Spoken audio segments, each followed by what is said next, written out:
Hello there, and welcome to another installment of Girl Boss and Bourbon, where I, your host Brent Schaub, review episodes of Girl Boss, whilst drinking some bourbon. Today's episode is episode 4, Laddyshopper99. This is a pretty action-packed episode compared to episode 3, so buckle up. Here we go. So the scene opens up with a young bride who is about to get married, and it is 30 minutes before her wedding date, and doesn't know what to do because she tried to buy a dress from a certain nasty gal, and that dress did not arrive. So now she has to wear her secondary dress, which is no bueno for the bride on her bride's day. So she's crying. It's a mess. It's a big, expensive wedding. So big deal. All of a sudden, flashback 5 or so days in the past. We see a dress getting returned to Nasty Gal, aka Sophia. It was returned for discoloration, but what that actually means is that someone spilled Coke on it, and they didn't want to deal with that. So they sent it back to her to take care of, I guess, or just get their money back. But Sophia, because she has so much drive, is like, nuh-uh, I'll just return it. I'll get it cleaned. I'll do whatever it takes. I'll return it by your wedding date, guaranteed. So she's really getting into this whole, customer satisfaction, business world stuff. But what she finds out, things are harder than they seem. So she tries to get this dress dry cleaned, and the dry cleaner is supposed to be the best. He's supposed to be the best dry cleaner ever. But he somehow, removing a Diet Coke stain on the end of the dress, rips off all the buttons on it. And I mean, Sophia doesn't raise any harm with that at all. She's just like, cool, I'll put on the buttons and I'll take care of shipping it to her. It'll be no problem. We can for sure get it there in time.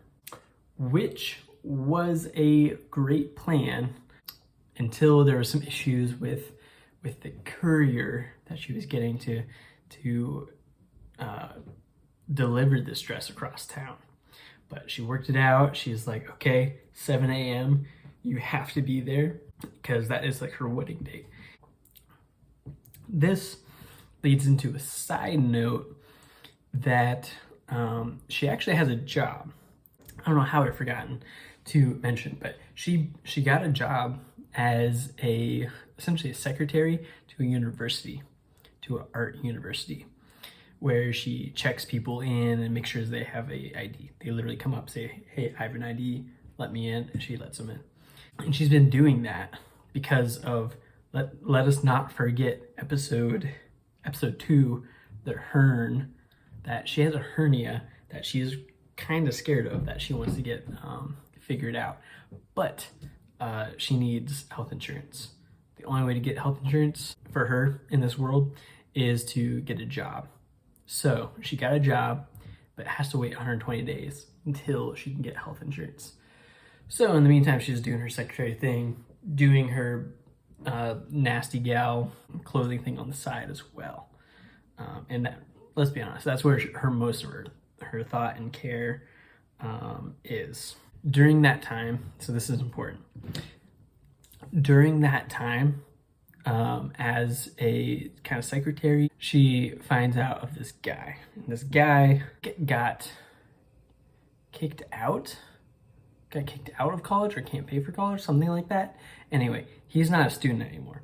So she kind of under the table deal says, hey, I'll let you in, and it'll be like no problem, just don't raise a fuss. Anyway, he's like, hey, you're pretty cool. Like, do you want to come over to me and my mom's place, because he lives with his mom, and like hang out because we're cool people? And so of course Sophia responds with like, you live with your mom? That's weird. But she's kind of weird, and she kind of likes weird. So she acknowledges that, like, oh, that's strange. You're in college, but you're with your mom. It's fine. She finds herself hanging out with him.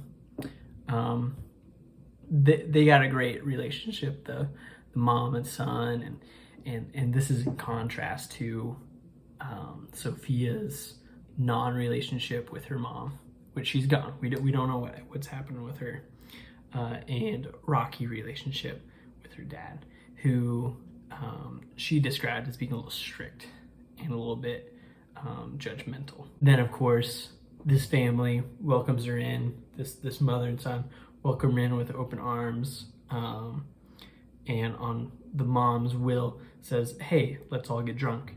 So they, on the night before this wedding is about to happen, where Sophia needs to be up at 7 a.m. to give it to the courier, they decide to get drunk. She falls asleep at their house, wakes up. It is way too late. And she's like, what am I still doing here? And she's freaking out, and the courier already left because she didn't answer the door. So Sophia says, you know what? I'll go deliver this. Now, what I didn't mention the last episode during the date is that this is where we found out that Sophia has a crippling fear of bridges. She lives in San Francisco, so Golden Gate Bridge is kind of a big deal. Turns out that this wedding happening across the Golden Gate Bridge. So she needs to cross this bridge to deliver this dress. But she has to overcome that hurdle, which is a big deal. We're talking 30 minutes before she needs to get this dress to this wedding. And she gets to the edge of the bridge and she freezes. And she freezes for like 5 minutes. She doesn't know what to do. She's like, I have to go on a bridge. And she's terrified that she's gonna fall off the bridge. So, you know, for all those other options where she throws caution to the wind. Not when it comes to bridges. But she ends up running across, screaming and yelling, and her friend that she made covers for her at the secretary station of the university. Anyway, she ends up running to this venue, jumps in front of the bride right before she's about to walk down the aisle and says, here's your dress.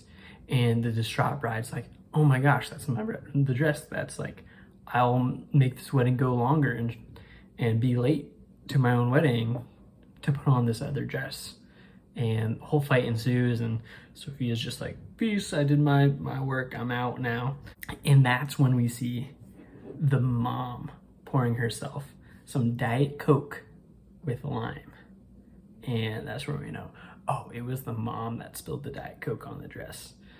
So Sophia, knowing this, was like, you know what, too much going on here. I'm out. I sold my dress.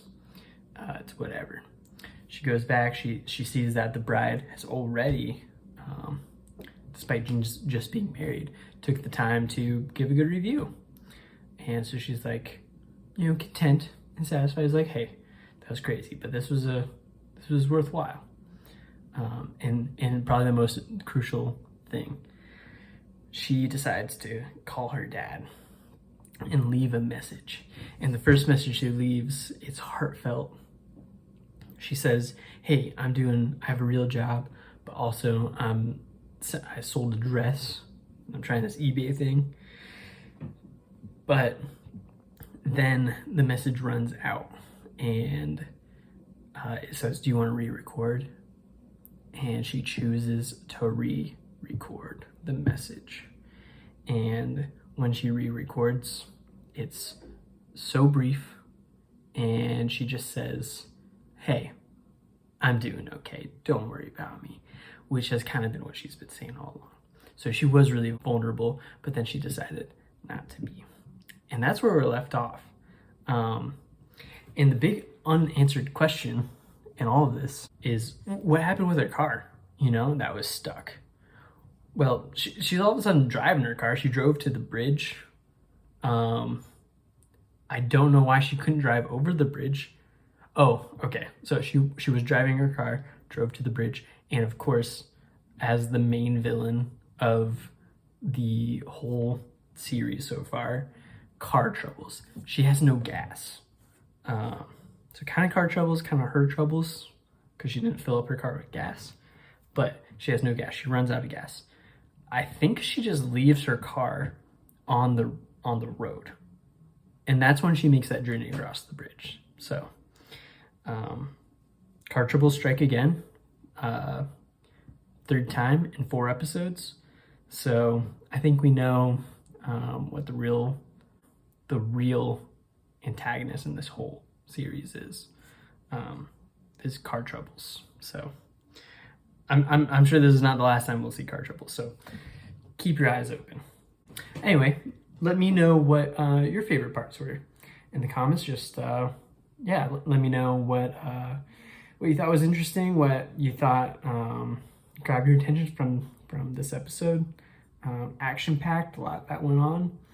Highs and lows, and there's a countdown, there's a timeline. It's a big deal. So let me know what you think, and we'll catch you next time on Girl Boss and Bourbon.